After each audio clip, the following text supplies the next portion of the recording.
mahiya dyan? Single mom. Ano naman problema to? Huwag ka rin naman ganyan, nagigigil sila. Wala ka bang nakikita ang ano? Dalaga? Wala ba? Magandang gabi.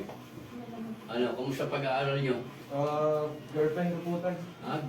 Ano? Girlfriend ko po. Sigurado, girlfriend mo. Tay, graduate na ako, tay. Pwede na ako girlfriend, di ba? Sa usapan natin. Saan mo nakita yan?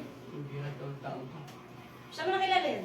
Doon po sa, sa school namin. Ilan taon ka na, Nick? Ako po, 29 po. 29? Opo. Ilan taon ka?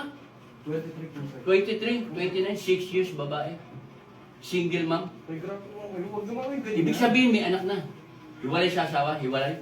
Opo. Hiwalay o naanak ka lang sa pagkadalaga. Matagal na po kami hiwalay. Anak?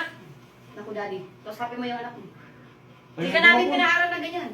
Huwag mo po kayo ganyan kay Jennifer. Nakakahiyo. Kakapakilala ko pa lang sa kanya. Ba't kami mahiya dyan? Single mom. Ano naman problema to? Huwag ka rin naman ganyan, nagigigil sila. Wala ka bang nakikita ang ano? Dalaga? Wala bang iba? Ano naman, meron na nga taka po. Di ba? Abo? Dugo ba? Daddy. Ipinagmalaki mo ako. Hindi ko kadugo. Anong gusto mo? Eh, Bakla mo ano supat naman problema sa single Anong mom? dalaga? Ano? Anong karanasan meron yan? 5 years na siya nagtatrabaho. Wala na kang asawa, pwede kang Nai-raos iwan yan, pwede kayong magkahiwalay niya, single mom yan. Nai-raos niya mag-isa yung Grabe baby naman niya. po kayo. Anong grabe? Hoy, huwag kang magkasamot-samot dito. Pasensya ka na, ha? Pasensya ka na, single mom kasi eh. Alam mo yung single mom, hindi naman sa amin. Alam mo, yung anak namin, binata yan eh. Hindi namin iniisip na or pinapangarap na mag-asawa siya ng single mom. Baka Bakit nabola mo yung naman anak mo. ganyan? Anong gusto nyo? Ilang taon ba gusto Halika nyo? dito, halika dito, halika dito, may sasabihin ko sa'yo, halika. Sabi mo yung daddy Halika mo, dito. anak. Lumapit ka. Nagigigil Ayoko na tayo! yan. Ayoko tayo! Ayoko makipag-usap sa'yo. Anong grabe? Ano ba? Alam mo ba kung anong hirap namin ginastos Ano? namin yan para makapag-aral Ano yan? naman to? Kuya, tanggol mo naman kami. Tingnan mo yun. Pagtanggol? Kausapin mo yung kapatid mo. Ano sasabihin ng kapitbahay natin? Mga kamag-anak natin! Grabe ka naman kuya. Pasiisipin mo pa yung kapitbahay kaysa sa atin. Natural! Sumasagot ka pa sa kuya mo. Ang mahirap kasi sa'yo, yung laging pinapangaral sa'yo na tatay, anong ginagawa mo? Puro ka bulakbol ngayon! Bawiin mo Papakilala yan. mo? Bawiin mo Single yan. mom? Bakit? Nakagraduate naman ako. Bawiin mo yan. Nakagraduate ka! Okay. Andali, hindi tayo magkakayo. Usapan, pagka-graduate ko, pwede na kahit anong gusto ko. Ibig sabihin na pagka mag-uwi ka ng dalagang ina, lintik ka, pagka-graduate mo, pwede ka manligaw. Establish mo sa...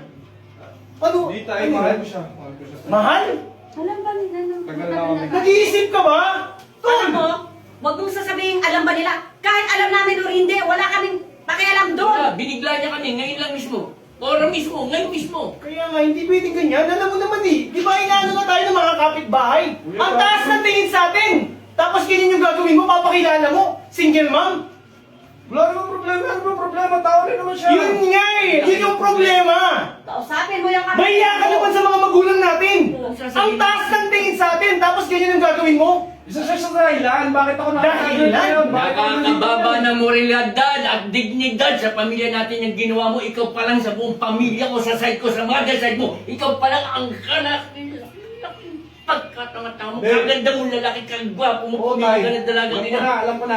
Ba't kayo gagawin? Umalis na yan! Hindi. Labas! Kasi pag nagkatrabaho ako, gusto nyo, nasa inyo, ang sakit Hoy! ko.